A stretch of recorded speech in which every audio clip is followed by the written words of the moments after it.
Thank you so much for joining us. Sometimes we say it's Tuesday night, but of course it's not. It's Monday night. We're on Monday, January the 20th. It's 2020. It's a big, big year, and we want to increase our output to you so that you can be prepared for the 2020 fight. Tonight, our friend Mary will be with you later in the Q&A area. Remember that the Q&A button is at the bottom of your screen. If you're new, take a look down. You'll see a Q&A button. You click on that, you type your question. Mary watches it and looks at it and asks the question at the end. We are introducing these Monday nights to give you up-to-date news analysis on a variety of topics. And we've selected outstanding domain experts, people with expertise who can really analyze the news. Tonight and every other Monday nights, we have Christine Douglas Williams with us. Christine, welcome. Dick, it's an absolute privilege to be here with you. Thank you for having me. Well, we're excited. We're going to see Christine tonight and then back on February. I believe that'll be the 2nd and so on, every other Monday night. And Christine has a tremendous background for doing what she's going to be doing with us each Monday night that she's on. She's a Canadian with lots of expertise. She's written a book, more than one book, multiple articles. The book is entitled The Challenge of Modernizing Islam. A regular writer for Jihad Watch. As you know, we had Robert Spencer on last week. So we're real big fans of Jihad Watch. To be a regular contributor to Jihad Watch is very, very significant in the space we're in. Again, Sharia, crime, stoppers. And the good news is that, Christine, you've also had background as being an on-air news reporter, political and crime reporter, I think. Is that right? That's right. In radio, in TV, and in print. Excellent. Well, wow. Live TV for 14 years in Canada. Oh my goodness. Whoa. Well, we're excited. So we're going to pitch the ball to you now and invite you to kind of give a little bit more background and then jump into your program, a news analysis program with Christine Douglas Williams. Thank you so much. Well, before I get into the topic, first of all, I want to welcome all of you with us today. This is going to be an exciting hour as we talk about immigration lies, and believe me, there is a web of them. But before I get into the topic, I'm going to talk to you a little bit about myself. I'm an international award-winning journalist and a former television producer here in Canada, so I'm broadcasting here from Canada.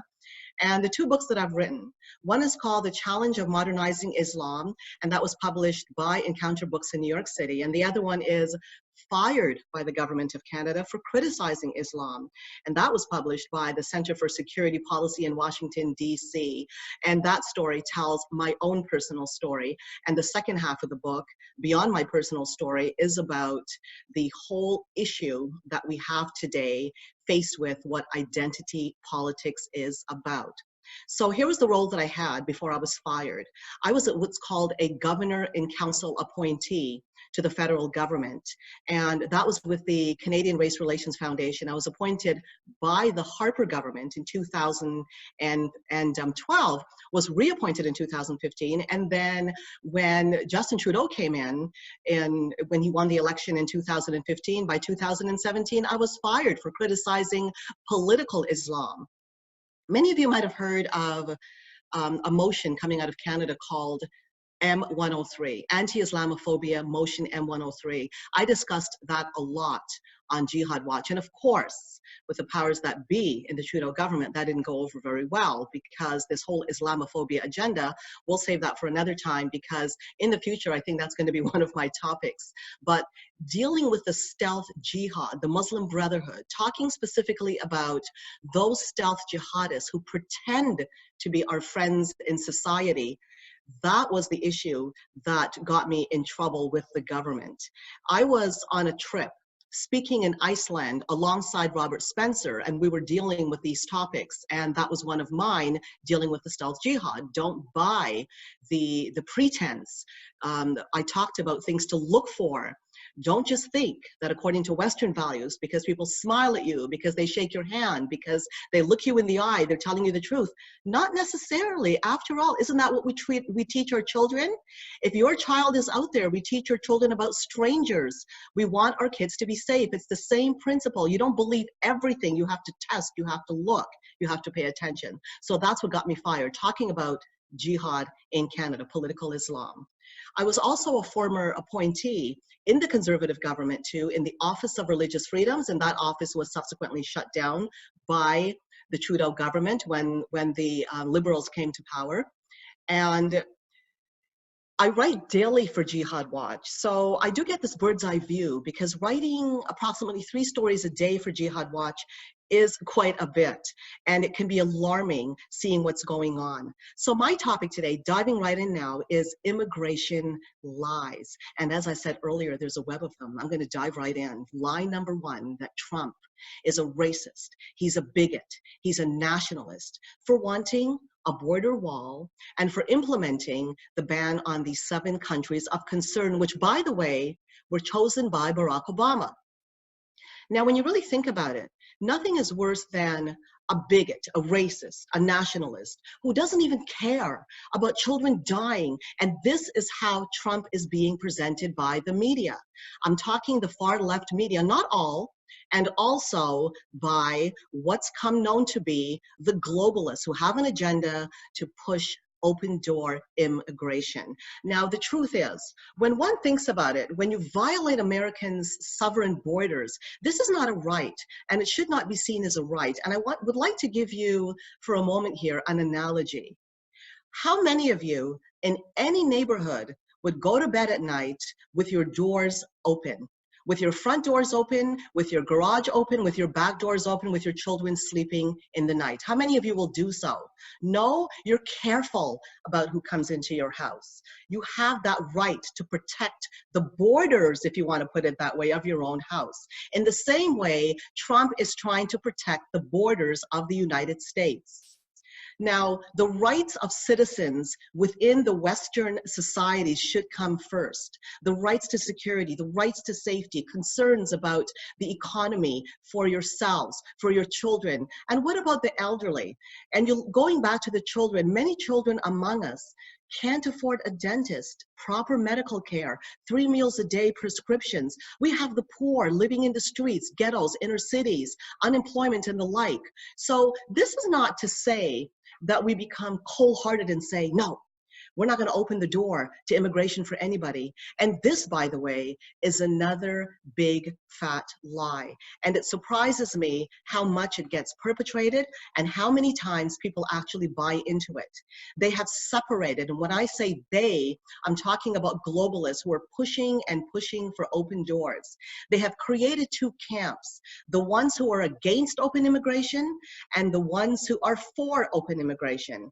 And it does not work that way. Life is never completely black and white. Just because you're careful about who comes into your house does not mean that you don't allow anybody into your house. This is not what most proponents of, in fact, opponents of open door immigration are about. Most people would say, look, America and Canada are made up of immigrants. Unless you're a native, at some point, somebody in your family came over to the continent. I mean, there are those that have lived for generations, and that is very different than somebody who, let's say, came here last year or even 5 or 10 years ago, because there could be issues of integration. My point is, Canada and the United States and many other Western countries are countries of immigration. But once upon a time, and that includes my own family, my parents came here as immigrants from Trinidad, which, by the way, many of you may not know. Trinidad, and you can look this up on your computer, is the highest recruitment for ISIS in the Western Hemisphere. I'll get to that later on, but look at what's happened to that country, which was once a showcase for multiculturalism. It became a haven for ISIS terrorists. So my parents came from Trinidad way back in the 60s. Back then, there was an immigration policy that was based on a point system, which absolutely nothing is wrong with. It's based on a system of a 2-way street. Every relationship should be a 2-way street. If you're an immigrant coming into a country, you are expected, and you should expect, to give back to the country. And likewise, the country that you're coming into also benefits you. You have a chance to advance yourself, to partake in the society, the benefits of the society that you're coming into. This is a system of immigration that we once had that benefited everybody involved. We were never a culture or a society in Canada or the United States that just flung open our doors to any and everybody. And going back now to the border, the southern border now of the United States, because I did mention Donald Trump and how he was presented as turning down children coming through that border, poor suffering children. First of all, in case you're wondering what happened to those caravans of 2018, they ended up splintering off into many different groups. So right now, it's quite difficult to even keep track of them because they're coming in here and there, so to speak. It's no longer a caravan. When entry became very difficult at the border, so it became impractical to continue this huge caravan that was coming in, because Trump actually did his job. Rather than just tell over 10,000, just come on in, everybody, he stopped it. He stopped it right there. He took measures to break that up, which he did. So that was partly a success, but on the other hand, it's difficult because you still have people that are trickling through. So looking at that border, many of you have seen pictures of children trying to come in with their parents, being separated and so on. But there was another side of the story that was not being reported. Among those were children who were being used as human shields to cross the border illegally. And it's not expedient to report that widely. In fact, imagine this image, which you won't see: men throwing rocks at border agents while pushing the children and the women out in front, much like what we see about Hamas. This is what was going on, and it was monstrous. But that was something that was not getting reported as it should have. So we have Border Patrol agents that are doing their jobs to protect America, uphold the law, and that was being portrayed to the media as though these men were boogeymen. It did not occur to people, and does not occur to people, that both criminals and those in extreme need were at that border. And both, unfortunately, will do anything to get through the border. People turn a blind eye to the dangers that are coming through the border. There's another lie involved here, that human rights and activist groups who support these no border walls and open immigration are what humanitarianism is about. This is what human rights activism should be about. This is what we should be aspiring to if we want to be truly humanitarian. Well, so-called children's rights and activist groups who have been largely silent about the abusive treatment of children that I mentioned about these children are from the Northern Triangle, and that is Guatemala, Honduras, and El Salvador. These groups have the same, some of these so-called activists, they have the same vision of open doors, and they're getting massive funding from globalists. At the height of the caravan news, when it was every day on the front pages of every paper and every news broadcast, here is what was happening. At least 110 increase in male adults were showing up at the border with children that weren't even theirs. Children were being exploited by smugglers and drug traffickers entering the country. And by the end of 2018, over 600 convicted hardcore criminals were discovered to be among the migrant caravan, let alone others that weren't discovered. The Northern Triangle actually is known to be among the most corrupt in the world, trafficking in anything from drugs to people to human organs. Now, tolerating kingpins of corruption ramming through the US border and exploiting children in the process is absolutely abhorrent. Among so-called human rights groups, you may have heard of it, many of you, is Pueblos Sin Frontera, People Without Borders, which was an activist group that was behind the caravan. Now, this particular group is a member of the National Day Laborer Organizing Network. That is a network of coalition activists that have been promoting illegal immigration for years. And they're funded by, you can probably guess it, the Soros Open Society Foundations. Families have already been caught, as I mentioned and alluded to, lying about the relationship to get across the border. And again, we're not saying everybody, and that's another lie, trying to make people that ask questions, making it out to be, you're accusing everybody, you're labeling ethnics, you're being racist, you're being, in some cases, depending on who the border crashers are, you're being Islamophobic. Nobody is referring to everybody. Just like when you look at the war against the Nazis, when people referred to those threats, they certainly were not referring to all Germans. They were referring to the dangerous element, which were the Nazis. In the same way, you have got people that are mixed in to the crowds of people that are very dangerous to America and dangerous to Western countries. So this was a humanitarian crisis that was being created by or exacerbated by globalists who could have worked on a viable plan to assist these countries. Now, for example, going to the United Nations, which has become increasingly corrupted over time, they have a mandate in security and in peacekeeping. If there was a terrible need in these countries, which there desperately is, why is it that the United Nations has not facilitated efforts within those countries to help develop those countries? But no, they are not doing so. What is happening here is that we're seeing a slow breakdown of the democratic process, the slow breakdown of rule of law, which is very dangerous for all.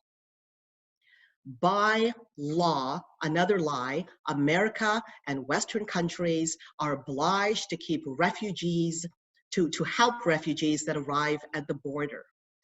Now, this goes into international law when it comes to refugees under the Refugee Convention. There's also a protocol relating to the status of refugees, and many people aren't familiar with that. They figure, well, people arrive at the border, you just have to let them in. Not at all. First of all, refugees have a right to safe asylum from countries of severe persecution and dangers. When you look at the countries from the South that are coming in, yes, there's a drug problem. Yes, there's a lifestyle problem. There are poverty problems. There are horrible crime problems. But it is not a situation that will warrant people storming our borders, getting in. This is not in accordance with international law under the Refugee Convention. Refugees also, and it is identified in the convention, they have a required responsibility to respect the laws and regulations of their country of asylum. And here we don't have that happening. Now, we have had situations in the past, and in the context of we here is Western countries, of refugees coming in, they were helped. And if you look at once upon a time before this lawlessness of people breaking through borders, we did open borders to people in grave need. We did open borders to people that went through the immigration process. What I find particularly interesting is, for those of you watching, many of you make trips across the border from the US to Canada or in other countries. Why even have a border in that case? For you watching, chances are all of you are, I would hope so, are law-abiding citizens.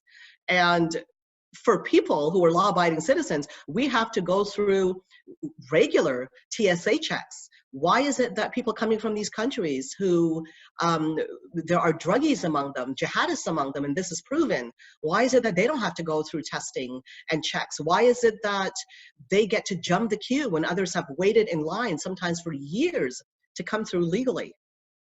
This is a problem that we're not considering, unfortunately.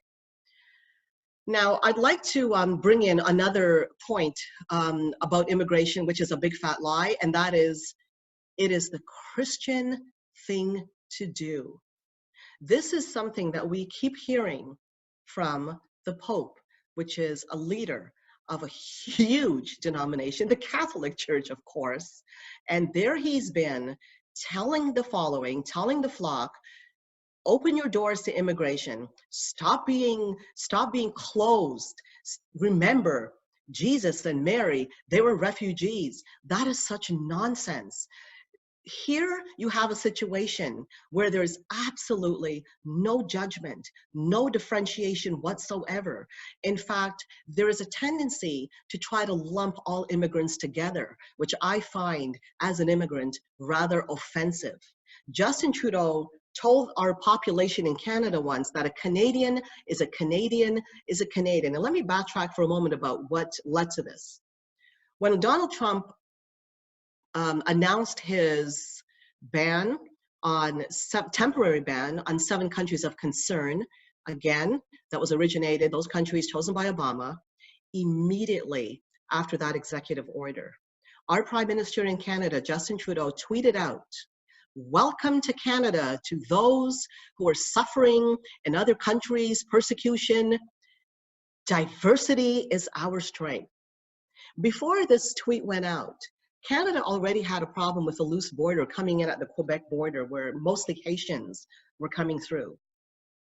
After Donald Trump after Donald Trump made that executive order and Justin Trudeau tweeted that out, immediately people started to just storm through our borders. In the matter of just a few years, since 2017, mostly 17 and 18, we have seen some 50,000 illegals come through our Quebec border. That was an unregulated border. And reports have been written about it that most of the people coming through these borders were from the Middle East and Africa. And other studies were done to find out, well, okay, they're coming in from the United States. How long have they been in the United States? It was discovered by and large that they weren't there for long. So when you look at all the travels on a daily basis, look at all the flights daily that come into every airport in every city of the United States around the world. There are constantly people coming in on visits, on visas, and so forth. It's not that difficult to try to come through the Quebec border after you land in the United States. And that's what they found was happening, that people were traveling into the United States and coming over to Canada through that loose border, which is a very dangerous thing indeed. Now, I want to go back to the Christian preaching from the Pope that's saying to open the door to any and everybody. The Pope, thankfully, is not getting agreement from every corner in the Catholic Church. And I'll give you an example of a cardinal whose name is Robert Serra, Cardinal Robert Serra. He's the prefect for the Congregation of Divine Worship and the discipline of the sacraments. He warned that it's a false interpretation of scriptural text to use the word of God to promote migration because God never intended or wanted those kinds of rifts. Now, people go to scripture and they say it's good to be kind. Yes, it is good to be kind. And if you happen to be a Christian watching, and of course you should have a soft heart, help those in need and so forth, you should also be reminded and remember that scripture talks about something else. My people, and it's a quote, are destroyed for lack of knowledge. This is also in scripture. And scripture also says, and I'm not calling people or everybody swine, but it says, don't cast your pearls before swine. And I'll give you an example, which, and to me, this should be obvious, but of course, the far left takes an issue and they spin it and they take it out of context. And before you know it, it means something entirely different to what you're actually intending. Now, if I open up my front door to any and everybody coming in and somebody comes in here and they steal everything, that is an example of pearls before swine. You don't just give and give every and anybody. You have to be careful. And I will challenge anybody who supports open doors. When you start sleeping in the night with your door open every single day, no matter what time it is, then start preaching open doors. The Pope, for goodness sakes, is walled in the Vatican. He has a Swiss guard defending him. He has bulletproof vehicles. So when he starts preaching people open doors, he's not the one that we're seeing in the news daily that's being attacked across Europe. And we see these reports coming in, people being attacked, particularly women being attacked. And in some cases, because of these different cultures, because we know that the Quran preaches that those Muslim men are allowed to take infidel women at will as sex slaves. It's something that's allowed. Women's rights in Islam are just not the same rights as we ascribe to in under democratic rights and freedoms. We have actually seen in the news where people came forth and they said in court, oh, we didn't know anything was wrong with this. So you go and you touch a woman inappropriately. We didn't know anything was wrong with it. So they're right there. You see a problem. But the thing is, and that is something that's relatively, it's very wrong, but it's minor compared to people that are getting the Muslim rape gangs that are getting raped, getting what they called groomed. That is completely different. And that is another bee in my bonnet, calling them Asian grooming gangs. These so-called Asians have been found to be the vast majority Pakistani Muslim men who have been raping, white girls in particular. They're not an Asian grooming gang, they're Muslim rape gangs. And to say so has caused people to be deemed Islamophobic and has cost people like Tommy Robinson, if you've been following that story. So here we have a situation in Europe and in America, in fact, all over the West, where we have open doors accusing people of being anti-Christian, being against all human decency. Anybody that starts to call you these kinds of names and accuse you of not being nice or not being Christian or not being humanitarian, you simply tell them, look, I support law and order. I support immigration according to the laws of immigration. And I believe that in order to protect the peace and security of the nation that I hold dear, that we need to uphold the checks and balances and to vet those coming in. It is absolutely no secret that ISIS has been coming through the refugee stream and they have found successes. Now, I'm going to go into what the situation for a moment here. I'm going to deviate here and go into Canada for a moment here. Canada, there was a leak and Breitbart published it. It came out in an article that our group here, which is called CSIS, that's like your Central Intelligence Agency over in the States, came out and said, the problem with jihad in Canada is much bigger than has been reported. And it is virtually impossible to prosecute ISIS fighters, in fact, even locate them. It's very difficult, let alone prosecute them, because how do you gather evidence? How do you even know the extent of the crimes against humanity that each individual committed? It's near impossible. So here we have people in Canada, in the United States, think about this for a moment, in maximum security prisons that committed murders. And here you have people, jihadists and people of ISIS, their wives and children as well, because recently a news came out, and this was an article that I covered for Jihad Watch, that the children are being raised, of course, in that belief that ISIS espouses. In fact, they're known as cubs of the caliphate. And the article that I wrote about was, it was discovered on social media that these ISIS brides were saying they have absolutely every intention of raising their children in exactly the same doctrines as ISIS. And here you have these social justice warriors in the West saying, we have to open up our borders. Oh, those poor ISIS brides, they were just victims. No, many stories have been told by the real victims of ISIS, who talked about how the wives protected the husbands, how the wives beat them on a regular basis and didn't care that they were being raped and savaged and beaten. In fact, they were part and parcel of it. And they're raising their children the same way. And these are the kinds of people that are being argued for to come in to Western countries. Once again, it is sad that I have to keep repeating myself, not every immigrant is an ISIS fighter. I'm an immigrant and I do not support ISIS fighters. And if people out there come up and say, Christine, you're from a country, Trinidad, with the highest recruitment of ISIS, I don't take offense. I say you vet people coming in. I'll give you an example of what happened in Trinidad in 1990.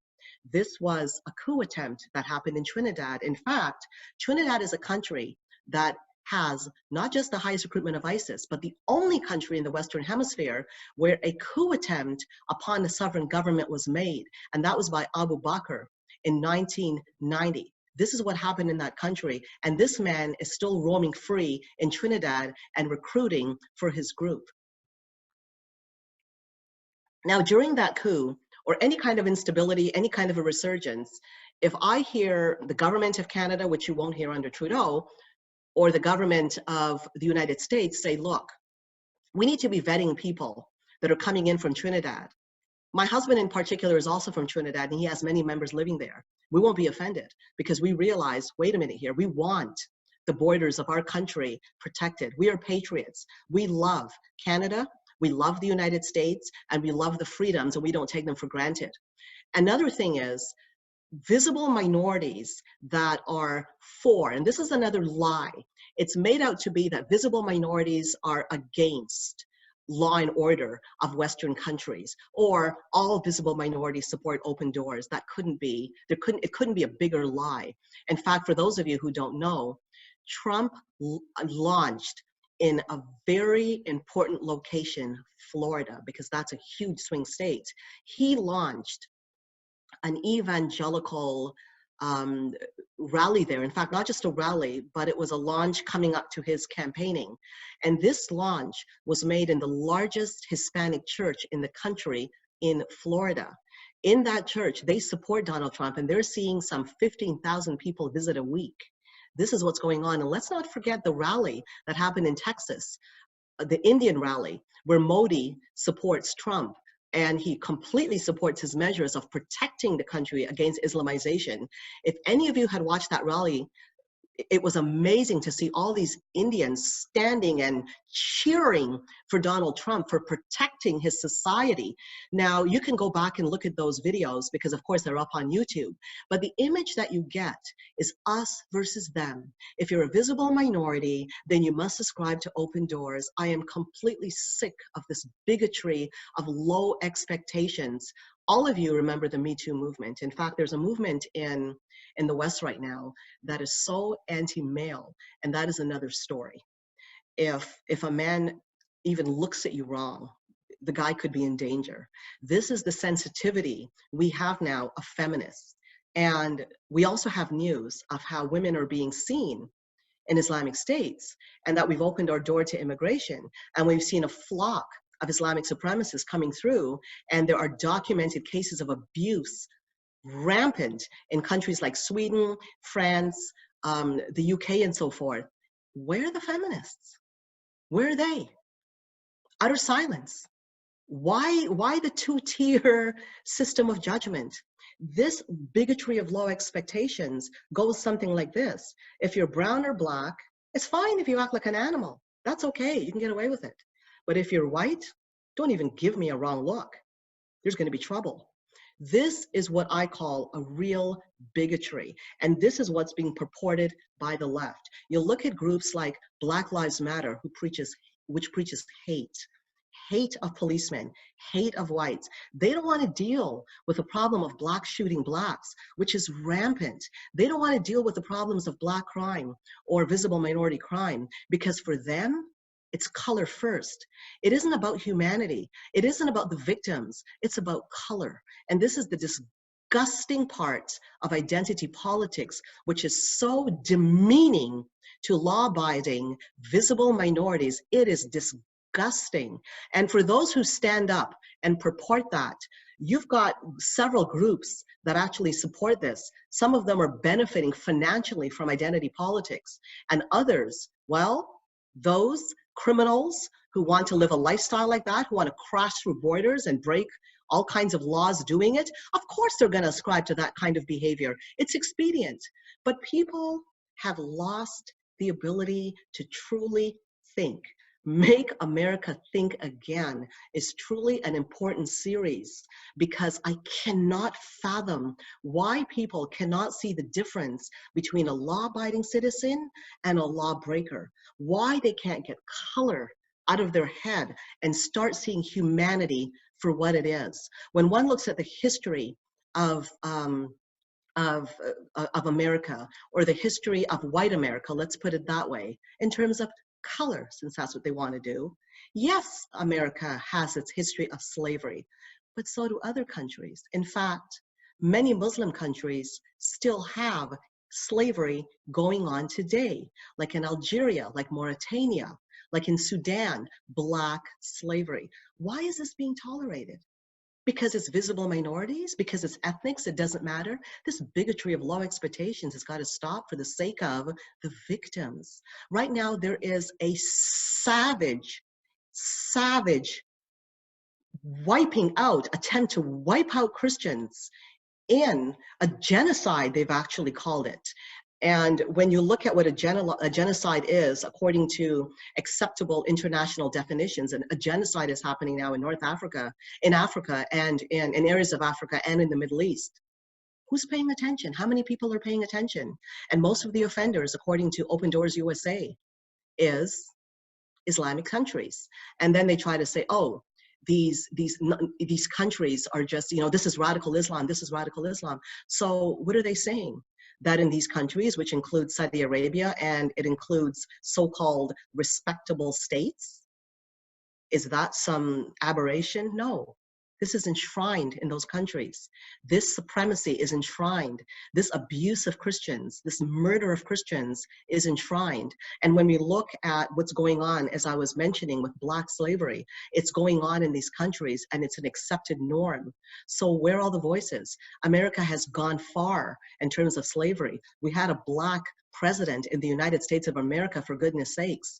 Blacks are holding positions that they could have never possibly even dream of holding in the days of Martin Luther King, and that was his dream, that whites and Blacks will get along, visible minorities and whites. Right now, it's a host of all kinds of different visible minorities. They even try to make it like the word visible minority. Oh, that's a term you don't use. For goodness sakes, you can't say anything these days without getting in hot water because it's offensive to somebody. The truth is now tarnished, and we are living in a society where lies are spewed with reprieve, and it's spewed freely, and any element of the truth, you're being beaten down by the Islamophobia battering ram, or otherwise being beaten down by political correctness. Now, let me give me a moment here, because when we deal with Jihad Watch daily, we deal also with news, particularly that's going on in various parts of the world. But before I go there, there was an item that I had that I wanted to mention that's very important to the southern border.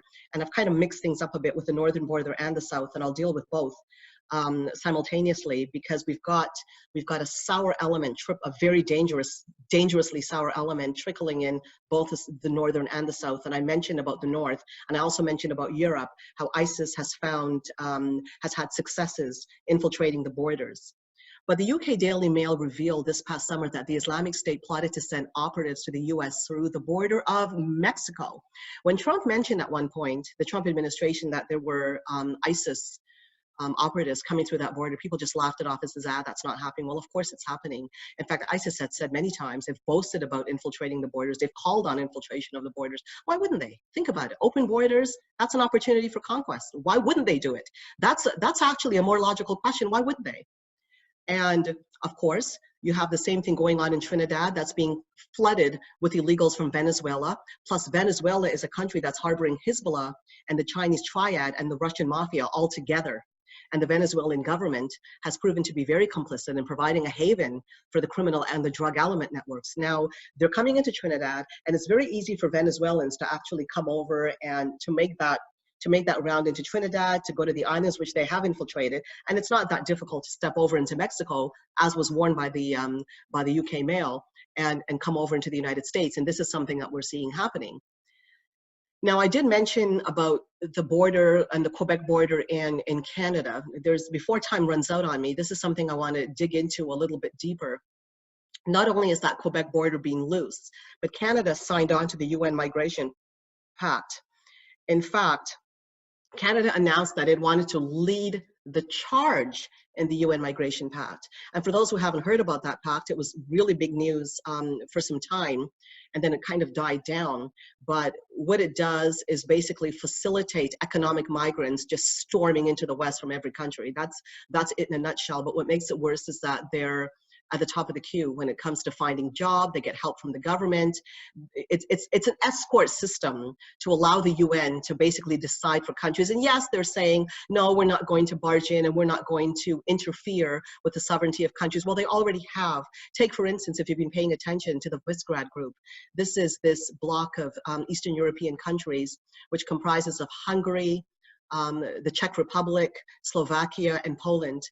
Poland and Hungary in particular have been just badgered by the EU and dragged to court over not fulfilling migrant quotas. So there is this pressure, this constant pressure that's even finding itself into the EU courts. So what they've been doing, the globalists, and this is another issue that has hit the news, they're actually calling states that want to protect democratic freedoms, they're calling them undemocratic. If you listen to the language, they're using it backwards. They're calling it undemocratic. Nothing is more undemocratic than swinging your doors open to open migration to allow any and everything in. We already have an infiltration problem with the Muslim Brotherhood. And right now in Canada, for example, we've got anti-Islamophobia motion M103, which is really a tacit blasphemy law. And people started off by saying, oh, you know, there goes those paranoid far right wingers again, talking about conspiracy theories. Well, M103 was pushed heavily by CARE-CAN, and this is an offshoot of CARE. And many of you know that CARE was named as an unindicted co-conspirator in the Holy Land Foundation trial with connections to Hamas. We have that same problem here. We have it globally.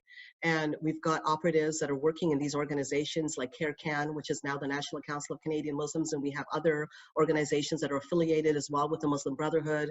We have IRFAN that was banned by the former Stephen Harper government, but it came out that IRFAN and NCCM are all part and parcel of that M103, pushing the Islamophobia subterfuge, I call it.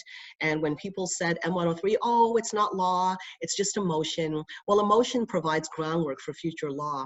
And not just that, when a motion passes, it's something very serious.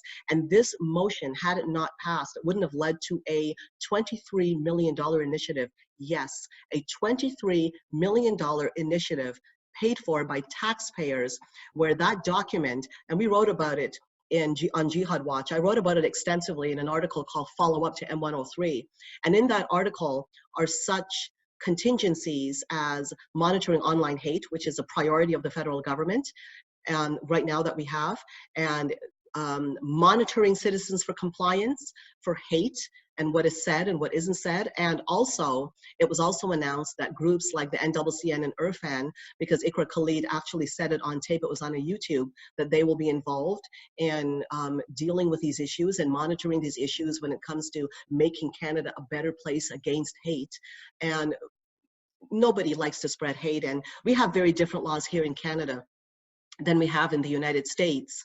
From the point of view of hate. Hate laws in Canada did not have an ill intent in the first place. It was actually to protect a group that was really discriminated against once upon a time, couldn't find jobs, couldn't find homes because they might have been a different color. And this is why hate laws came into being. They were against deliberately targeting people because of their ethnicity.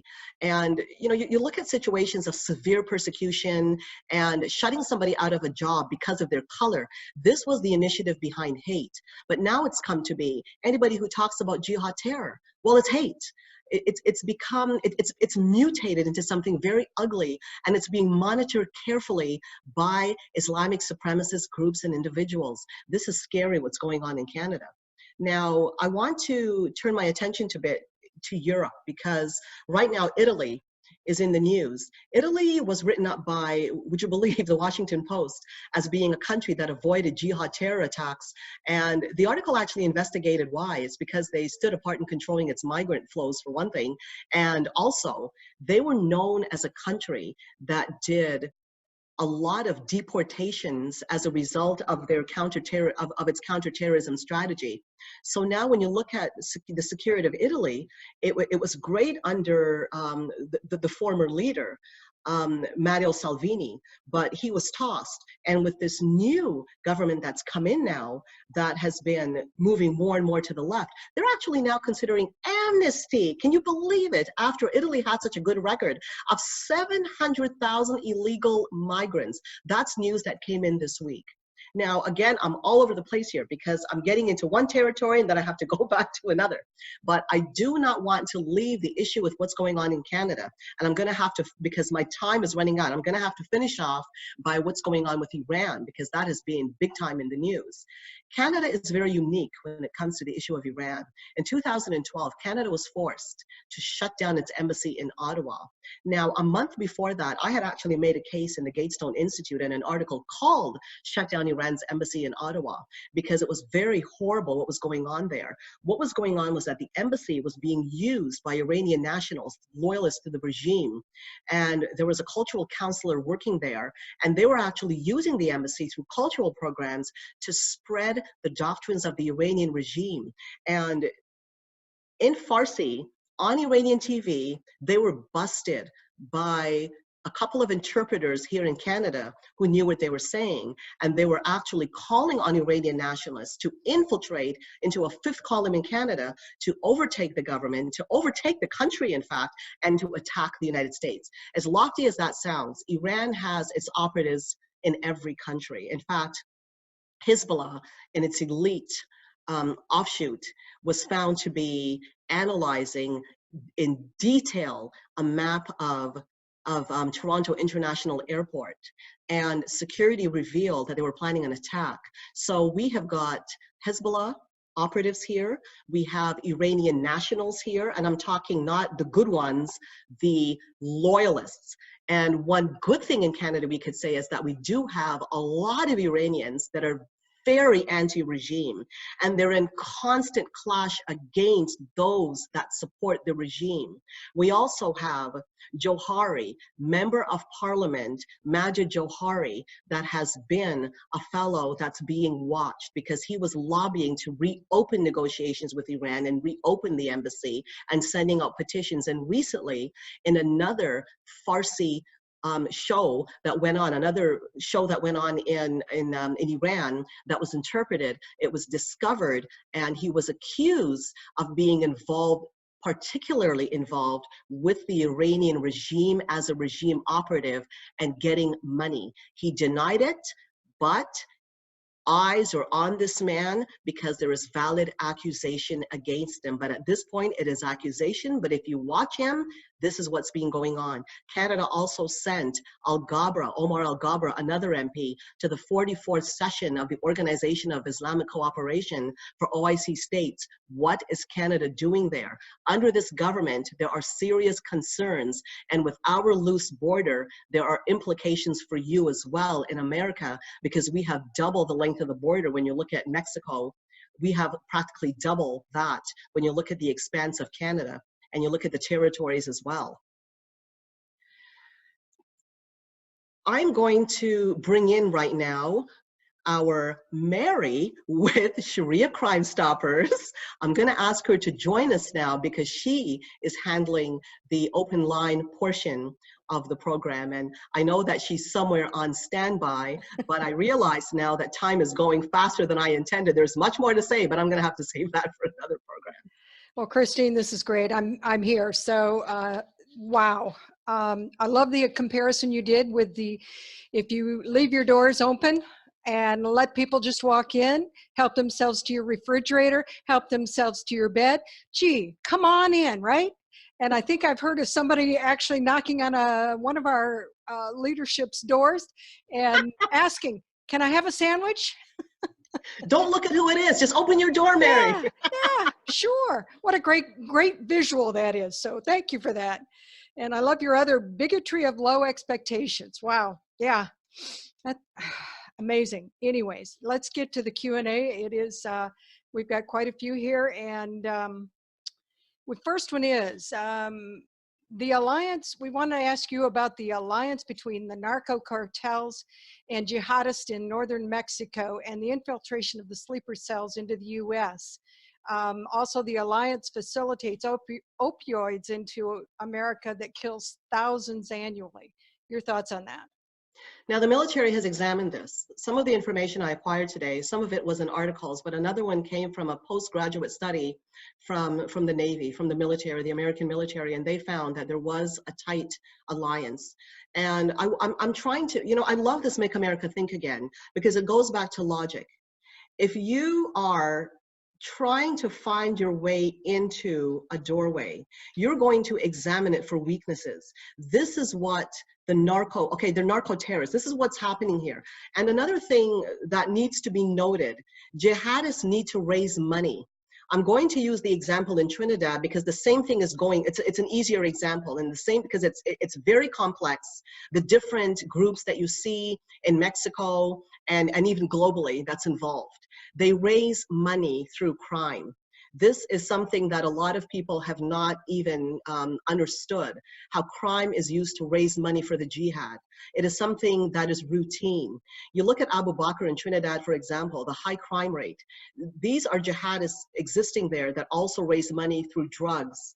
And it's called narco-terrorism. It's high, it's rising. It has not been investigated as it should be, but it is a problem. And logic should tell you that why wouldn't it be?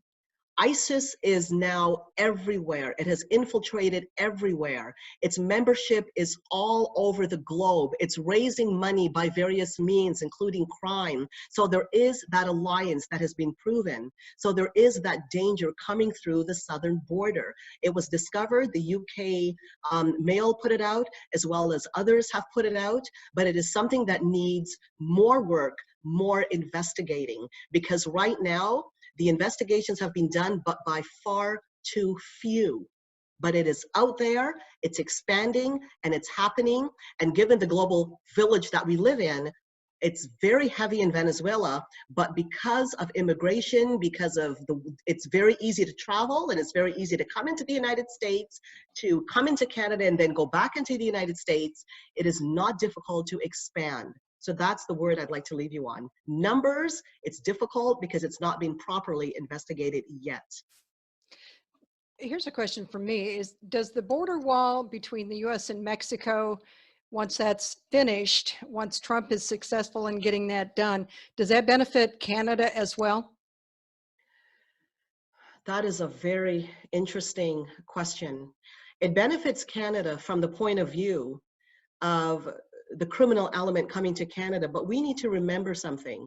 Remember that call that I mentioned with what the Iranian embassy was doing. The calls were coming from the Iranian regime to establish a fifth column in Canada and attack the United States. That is considered the big Satan. When you look at jihadists and you look at the criminal element, the big catch is America. So will Canada benefit? Well, it might, because you'll have fewer criminals coming in, but the real catch and the real aim is to the United States. They try to get into Canada how they could in order to get back into the United States. And of course, infiltrating a territory the size of Canada would be beneficial as well. So Canada will benefit to some degree, but if Canada is leading the charge to the UN Migration Pact, and it's not closing off its border, and Trudeau is busy saying a Canadian is a Canadian is a Canadian, everybody welcome, that border will hardly be of any use to Canada under a government like the Liberal government under Justin Trudeau, like we have right now. Well, we've got a question about Justin Trudeau. What are your thoughts on the stories that are out there about him praying at a mosque in Canada, and that he's encouraged thousands of Ismaili Muslims from Pakistan and into Canada? That is a very interesting news piece, because I will tell you firsthand that I was invited to the Hungarian government's program where they hosted. It was about the persecuted church. It was to raise awareness for the persecuted church, but the Hungarian government is doing a lot for the persecuted church, and they had a conference in Hungary, and I went to that, and I met members of the persecuted church, and one of them was a professor working in Pakistan that is under a lot of persecution there for being a Christian, and he talked specifically, and he said I could use the information but not his name. He's a professor, and he talked explicitly about a move by the government of Canada, working with elements in Pakistan, academic elements as well, and working together on common ground. I cannot imagine what that common ground is, but from what he was telling me, it's something very nefarious. And when you look at the measure and the will to open negotiations with Iran, suddenly that died in Canada because there was a lot of opposition against it by those who were, thank goodness for the Iranians in this country who are dissidents. They're in danger in Canada, and they repeatedly, I know a couple of them, and I know one in particular, and she repeatedly tells me, and I was actually on a filming project with an Iranian that did a film, that Iranians are feeling in danger in Canada because of the Iranian element from the regime in Canada. So given that, it should tell you the kind of person that Justin Trudeau is and the kind of danger he poses in that position, given who's in government and what he is pushing in terms of curbing free speech. And look at a person's friends and you'll know who they are. That's right. That's right. Well, regarding Pope Francis, are you aware that his plan is to align Christianity and Islam together as a one world religion?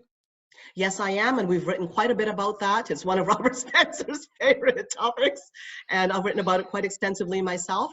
He is actually attempting right now to go into the Catholic school boards and change the curriculum to present Islam as a religion of peace. So this is something where he has embraced even the Grand Sheikh of Al-Azhar. He has embraced him, and he is trying to work together with the upper ranks of Islam, the keepers of the fiqh.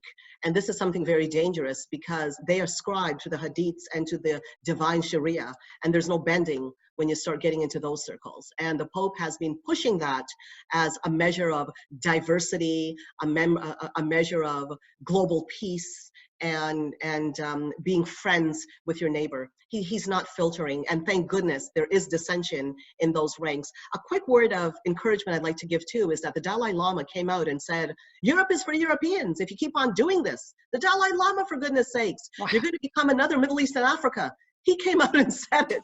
During the summer. I was floored. Wow.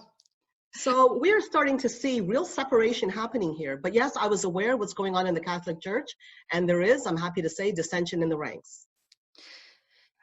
You had mentioned something about NATO being responsible for managing some of these countries and all the immigrants that are traveling to our southern border and coming through Canada. United Nations. Okay. Mm-hmm. Oh, United Nations. They reference. Yes, and the UN Migration Pact. Okay. This person is referencing NATO. Why wouldn't Trump reinforce that and make them responsible? Trump, first of all, has not signed on to the UN Migration Pact. And because he has not, and many other countries followed suit, he has been a real light in a dark place. So a lot of countries pulled away from the UN Migration Pact, and that led to a lot of silence regarding it, but it is by no means dead. In fact, right now, Italy is looking at signing on to it because under Matteo Salvini, this is another news item that came up this week. Under Matteo Salvini, they did not, but under this government, this coalition government in Italy, they are signing on to the UN Migration Pact. If anything needs to be said about NATO, I did not mention NATO, but if anything needs to be said about NATO, Turkey is one country that should be immediately thrown out of NATO fast. We've got a question from somebody in Michigan. Can you speak to what I heard about the Islamic Railroad between Toronto and Quebec? The U.S. northern border needs more attention. Yes, that is more, I think, of a symbolic term. What's going on with Quebec, there is this small sort of a roadway that is seen as almost a leak, where people have been coming through on foot from the US. Now the numbers, people aren't sure because you're seeing mixed numbers, but one number that keeps coming up is approximately 50,000 people since 2017. They make it over on foot. That is a problem because we keep on hearing, okay, we need to do something about this border, but so far, nothing really solid has been done. What you find is that the media goes onto a story that, wait a minute here, we have a problem. Like what really made the headlines was there's a hotel in Toronto, the Radisson Hotel, that decided to house a bunch of illegals that came here, a bunch of illegal migrants. And the place became like a zoo. For goodness sakes, some people were actually there legitimately, but it was found, and this is almost too shocking to believe, so I'll ask you to look this one up too. Animals were being slaughtered in bathrooms. Kids were just running everywhere, feces, dirt, garbage, just everywhere. Is this what we want our countries to become? Again, sadly, I should not have to say this. We're not talking about all immigrants. This country is made up of wonderful immigrants. We're talking about a certain type. We need to keep them out. And that is the core of what we need to take away, to separate immigrant that is friendly to your country and those who are supremacists and those who are not friendly to your country. Sorry, I'm typing an answer here. Let's see what we've got. We've got one or two more questions. This is starting, we've got a comment maybe and a question. This is starting to make more sense as to why there were so many Canadians on the flight that was targeted that flew out of Iran last week or the week before. Any more news on why they shot it down? There's a lot of there's a lot of gossip, a lot of rumors going around, and I don't like to play with those because we really don't know. We do know it was deliberately shot down. They say it was an accident. For those of you who think the Iranian regime is honest, you go ahead and believe that. I will say that there is a piece of news that emerged the day before, and I don't know if it's related, but the day before, the Ukraine government signed out of the United Nations committee against Israel. There's one committee in particular in the United Nations that is so anti-Israel, and this is where all of these antagonistic motions have been passed against the state of Israel.